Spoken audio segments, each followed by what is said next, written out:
السلام علیکم پیارے بچوں، یہ ویڈیو جماعت چہارم کے طلباء و طالبات کے لیے ہے۔ جماعت چہارم سے ہم انوائرمنٹل اسٹڈیز یعنی ماحولیاتی مطالعہ پڑھ رہے تھے، پہلا سبق۔ تو پیارے بچوں، ہم پچھلی ویڈیو میں صفحہ نمبر 5 تک پڑھ چکے ہیں۔ آپ لوگوں کو کچھ گھر کا کام یعنی ہوم ورک بھی دیا گیا تھا۔ امید کرتا ہوں کہ آپ وہ گھر کا کام مکمل کر چکے ہوں گے۔ تو دیکھیے پیارے بچوں، ابھی صفحہ نمبر 6 پر خاندان کل، آج اور کل۔ آپ جان چکے ہیں کہ گزشتہ زمانے کے مقابلے میں آج خاندانوں میں کئی تبدیلیاں واقع ہوئی ہیں۔ کیا آپ کے خاندان میں بھی تبدیلی واقع ہوئی ہے؟ پیارے بچوں، ہم جان چکے ہیں کہ پچھلے زمانے کے خاندان کے مقابلے میں ابھی کے جو پریزنٹ کے خاندان ہیں، حال کے خاندان میں، ان میں کئی ساری تبدیلیاں واقع ہوئی ہیں۔ اسی طریقے سے کیا آپ کے بھی خاندان میں تبدیلیاں واقع ہوئی ہیں؟ تو پیارے بچوں، یقیناً ہوئی ہے۔ کون کون سی تبدیلیاں ہوئی ہیں وہ آپ بہتر طریقے سے جانتے ہیں۔ تو پیارے بچوں آگے دیکھیں، ماضی میں اکثر مشترک کے خاندان ہوا کرتے تھے۔ پیارے بچوں، جو پچھلے زمانے کی یہاں پر بات کی جا رہی ہے، ماضی میں جو خاندان ہوا کرتے تھے وہ اکثر یعنی زیادہ طور پر مشترکہ خاندان ہوا کرتے تھے۔ اس کے بعد دیکھیں، مشترکہ خاندانوں میں دادا دادی، چاچا چاچی، تایا تائی، پھوپھا پھوپھی اور ان کے بچے اس طرح ایک ہی خاندان کی طرح مل جل کر رہا کرتے تھے۔ پیارے بچوں، ماضی میں جو خاندان ہوا کرتے تھے، تو پیارے بچوں جو مشترکہ خاندان یعنی پچھلے زمانے کی یہاں پر بات کی جا رہی ہے کہ پچھلے زمانے میں مشترکہ یعنی ایک جگہ تمام خاندان کے لوگ مل جل کر رہا کرتے تھے۔ اس میں دادا دادی، چاچا چاچی، تایا تائی، پھوپھا پھوپھی اور ان کے بچے ہوا کرتے تھے۔ تو پیارے بچوں آگے دیکھیں، اس لیے گھر کے کام سب مل جل کر کیا کرتے تھے۔ خوشی اور غم کے موقع پر ایک دوسرے کا ساتھ دیتے تھے، لیکن موجودہ دور میں افراد خاندان کی تعداد آہستہ آہستہ کم ہوتی جا رہی ہے۔ بچوں یہاں پر یہ بات بتائی جا رہی ہے کہ پچھلے جو خاندان ہوا کرتے تھے وہ مشترک ہوا کرتے تھے، اور جب خوشی کا موقع ہوتا یا پھر غم کا موقع ہوتا تو اس موقع پر تمام خاندان کے افراد موجود ہوا کرتے تھے۔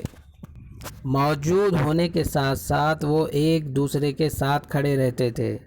لیکن پیارے بچوں، موجودہ جو خاندان ہے وہ خاندانوں میں افراد خاندان کی تعداد آہستہ آہستہ کم ہوتی جا رہی ہے۔ آگے دیکھیں، موجودہ دور کے اکثر خاندان ماں باپ اور بچوں پر ہی مشتمل ہے۔ ایسے خاندان کو انفرادی خاندان یا نیوکلیئر خاندان کہتے ہیں۔ پیارے بچوں، ابھی جو پریزنٹ میں خاندان ہے، حال میں جو خاندان ہے وہ صرف خاندان میں ماں باپ اور بچوں پر ہی مشتمل ہے۔ ایسے خاندان کو انفرادی خاندان یا نیوکلیئر خاندان کہتے ہیں۔ اس کی ایک وجہ آگے دیکھیں بچوں، اس کی ایک وجہ یہ ہے کہ نئے شادی شدہ جوڑے مشترکہ خاندان سے الگ رہ رہے ہیں، یہاں تک کہ بزرگوں کی دیکھ بھال بھی نہیں ہو رہی ہے۔ تو پیارے بچوں، ابھی جو خاندان میں افراد کی کمی جو ہو رہی ہے اس کی وجہ اہم وجہ ہے پیارے بچوں، جو نئے شادی شدہ جوڑے ہوتے ہیں وہ خاندان سے الگ رہنا پسند کر رہے ہیں، اور اس کی وجہ سے جو خاندان کے بزرگ لوگ ہوتے ہیں، ضعیف لوگ ہوتے ہیں، بڑے لوگ ہوتے ہیں، ان کی دیکھ بھال بھی صحیح طور پر نہیں ہو پا رہی ہے۔ یہ بہت ہی دکھ کی بات ہے پیارے بچوں، کیونکہ ہر انسان کے ساتھ ہر انسان 3 دور سے گزرتا ہے۔ پہلا اسٹیج ہے بچپن، دوسرا ہے جوانی اور تیسرا ہے بڑھاپا۔ تو پیارے بچوں ابھی دیکھیں، جیسا کہ ابھی آپ کا بچپن ہے، آپ سے جو بڑے لوگ ہیں ان کا جوانی کا دور ہے، اور آپ سے جو بڑے ہیں یعنی نانا دادا دادی لوگ کا جو دور ہے وہ بڑھاپے کا دور ہے۔ یعنی تینوں اسٹیج سے، تینوں مرحلوں سے ہر انسان کو اس دور سے گزرنا ہے، اس مرحلے سے گزرنا ہے۔ تو بچوں، اب جب انسان کو ان 3 مرحلوں سے گزرنا ہے، ابھی جو ینگ پرسنس ہے اگر وہ اولڈ ایج پرسنس کی